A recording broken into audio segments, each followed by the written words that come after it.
It's a beautiful day. You know? You're gonna make the boys mad at you. They ain't gonna be able to pick up that mess again. So, unti-untiin ko muna guys. Kuha yung mga basura tapos yung mga damo naman.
Itong gloves na gamit ko guys, para sana ito sa tatay ko.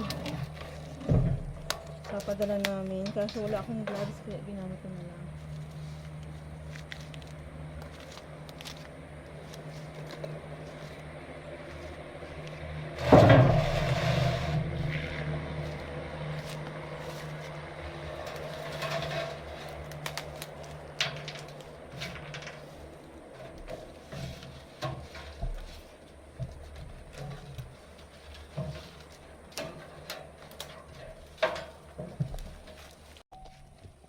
Init na guys. Alauna na siguro ng hapon. Andam. Ayan dyan oh. Papatulong na lang ako kay Dwayne. Na i-pick up ang kwan. Tapos dito, nakuha ko na yung mga basura. Unti-unti ko na lang kukunin yung mga dahon. Siguro kasi umuulan na dito. Tapos basa. Tutubo din sila.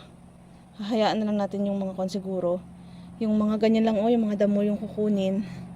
Tapos yung mga tuyong damo, yun na rin kukunin ko. The next day. Good morning. Prank natin yung husband ko.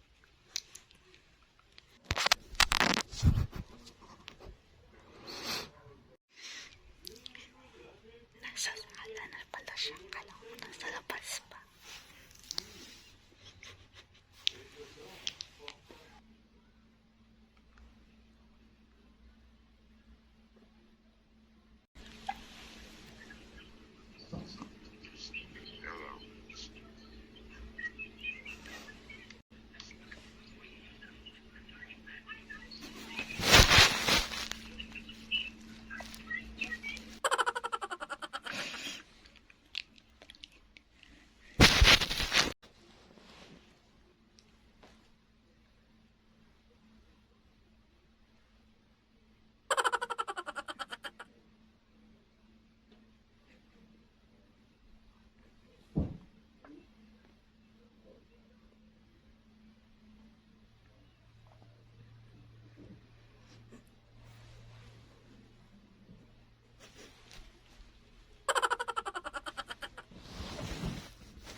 What the hell is that? What the hell? What? Who was that? Because all I saw was somebody rubbing their eyes to the right and left like me. So, what the hell is that? Answer me. Freaking answer me, woman. What am I thought? What the hell was that? You laughing? Do I see you? See me laughing? No. I was going to say, what the fuck was that?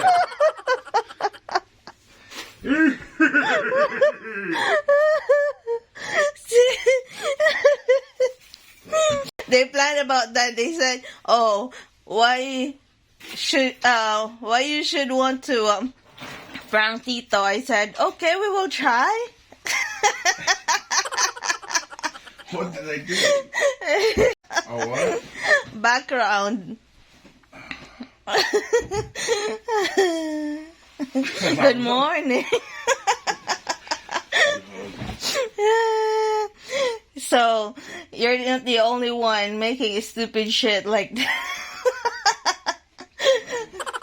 I wonder what the fuck that was. Who was that guy? I shouldn't have said that looked like a freaking madman.